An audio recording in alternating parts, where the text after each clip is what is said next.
Hello once again, folks. Brian here, Geomagnetic Earth Watch on Monday, August 7, 2023 on our planet. I hope you're well. So I've been trying to find the time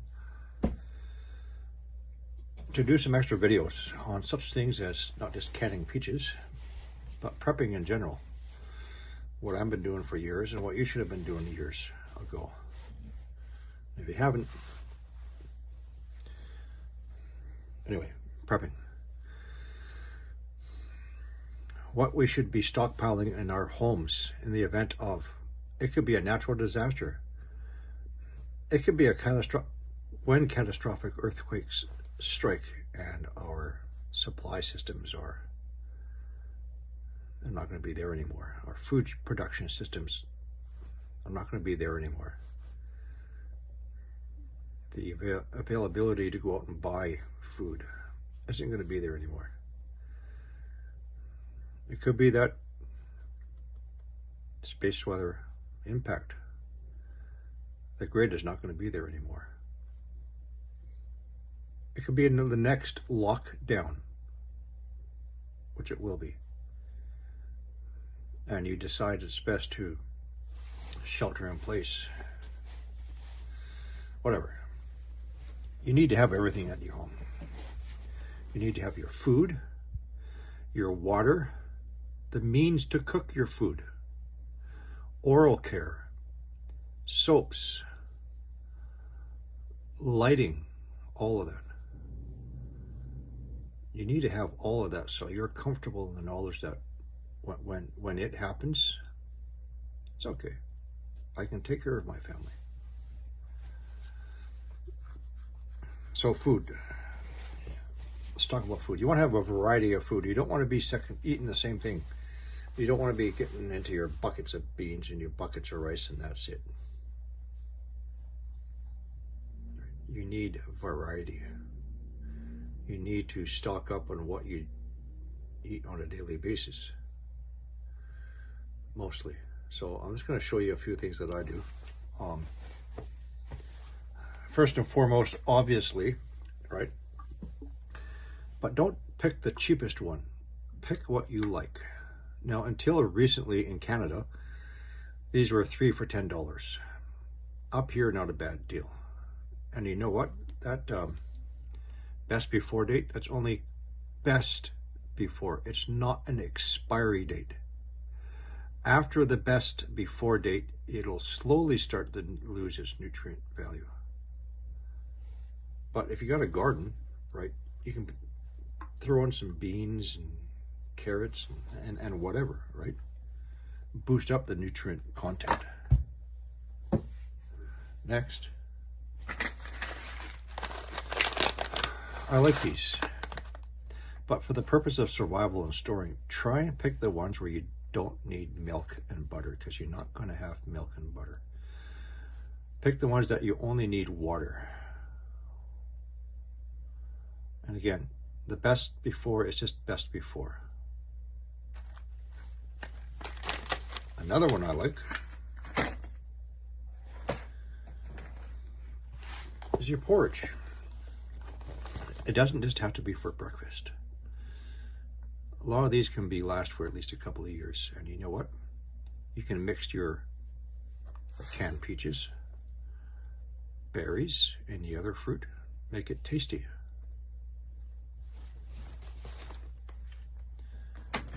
Next, I've been changing the way I've been packaging my food lately. Vacuum seal as much as you can. You have no idea the hundreds of dollars I spent on extra rolls of bags. Okay. Single meal portions of rice, for example. You buy a box of your rice and it'll tell you how long it will be good for. It'll be good for twice that date if you vacuum seal as much as you possibly can, even all your pastas, right? Anything that's powdered. Once they're vacuum sealed, going back to the buckets of whatever, the food safe buckets, right, with the sealable lids. So I put all my vacuum seal package in food safe buckets. And I do it for a couple of reasons. One, if if I have a massive catastrophic earthquake and my house is caving in and there's burst water lines, everything, it's protected. It's not going to get wet. And two, if I got a bug out, it's got a nice easy carry handle. I just grab all my buckets that's full of all my food and into that travel trailer or truck it goes.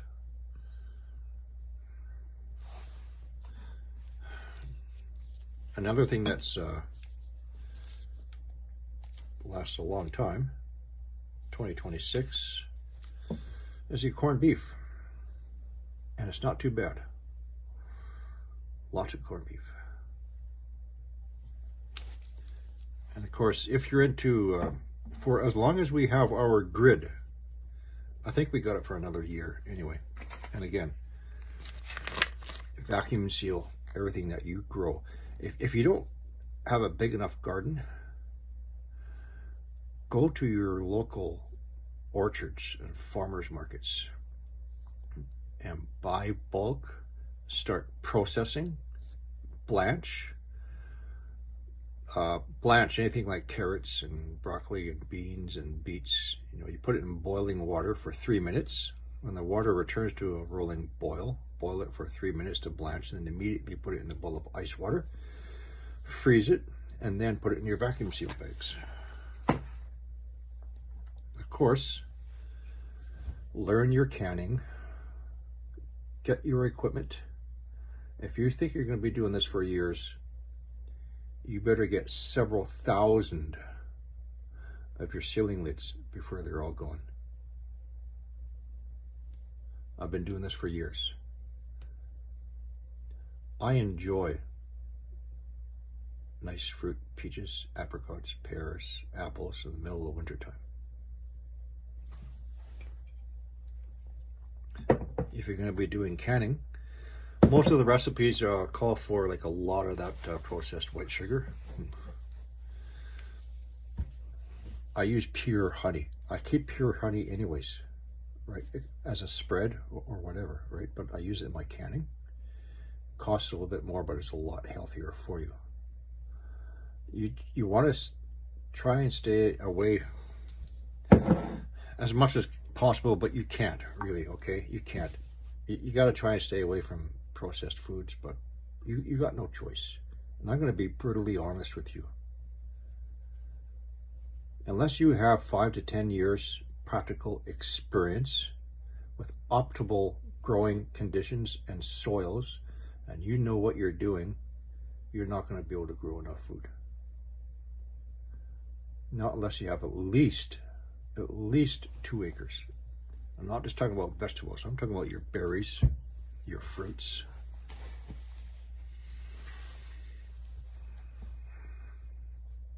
It's not easy. I've been doing it for years. You're going to have failures. And what a lot of people don't realize is the amount of ultraviolet C radiation coming in, which not only affects the human DNA, but plant DNA as well as causing droughts, sucks the moisture out of everything.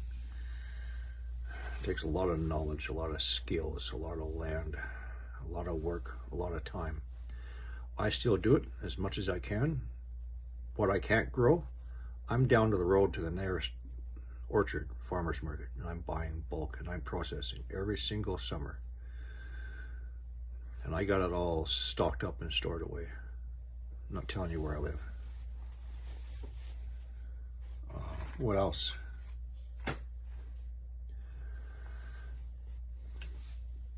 So you want a variety, so you're not eating the same thing each day. Every 5 days, you want something different, right? One day might be pastas. The next day might be your canned soup. The third day might be pancakes. Pancakes can be quite filling. Throw in some berries, throw in some fruit. A big bowl of porridge could be a meal. So you want your variety, especially if you have kids. Next, you need lots of cooking water for your rice and your pastas. Canned vegetables. You need to store up lots of cooking water, never mind drinking water. You need a camp stove. Get a camp stove. If you have a big barbecue on your patio, make sure you have lots of extra 20-pounders. If all you have is a camp stove, get those little green propane bottles. They last for years. I found some, they've been in storage for years and years and years. They still have the gas in them. Get as much as you can. It's not just about food and water. You have to think about your teeth, oral care, denture care, your different soaps. All this stuff which is still readily available and reasonably cheap. You want to start stocking up years worth. Many of these items do last for years. Keep them stored in a cool, dark room. And that's pretty much it. I highly encourage learning your canning. Get your equipment. Learn how to do it on a propane stove.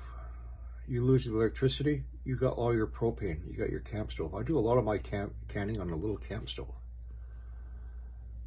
Right? Learn to do it in a wood fire if you have to. Your jars, you can use them many times over. Your ceiling lids, you can only use them once. Calculate how many jars you're going to be needing for a year times, I don't know, 20 years, whatever. Do you remember when the pandemic started and everybody decided to start growing food and there was a great shortage of mason jars and lids? Don't make that mistake again. Don't be a hoarder. Every time I go to Walmart, I'll pick up 2, 4, 5 little packs of lids. I keep on doing it. If you have to bug out, you need things like your life straws for water. You need your water purification tablets.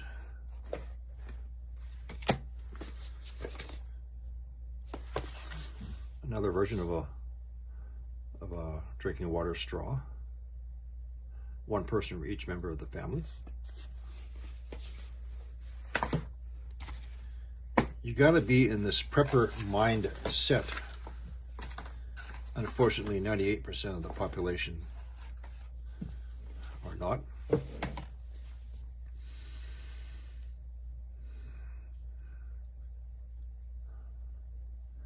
Because sooner or later,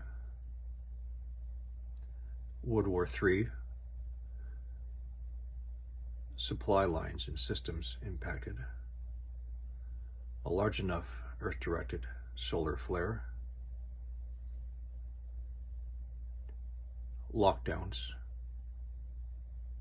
whatever.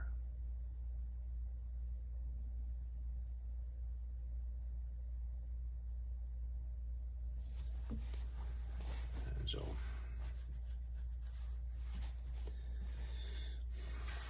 and try everything you got, try and keep it contained in something that you can pick up and throw in the back of your car, your truck, your travel trailer, whatever. Don't just keep it in your shelves in your basement, whatever, right? Bunker room. Put them in Rubbermaid tote boxes, put them in food safe buckets with carrying handles.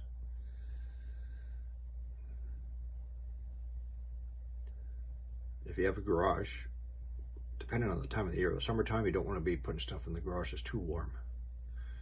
Unfortunately, you gotta come fall, then you put everything up in the garage. You gotta move things around a lot.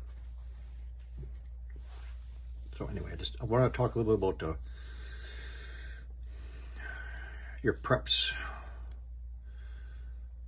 A bucket of rice and a bucket of beans ain't enough. Learn to grow your indoor greens, your vegetables, your spinach, your lettuce, whatever. Microgreens. Get your seeds. Get lots of seeds. Add some flavor and nutrient to that bowl of rice or beans or whatever. And keep your mouth shut. Don't tell anybody. It's enough work to prepare for your own family. As much as you want to help your fellow man and woman, you can. You got to take care of yourself and your own family first. And you have to work towards a 1-year supply.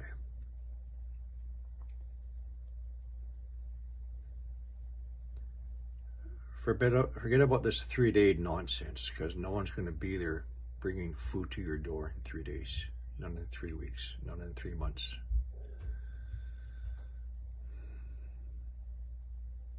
That's it for now, folks.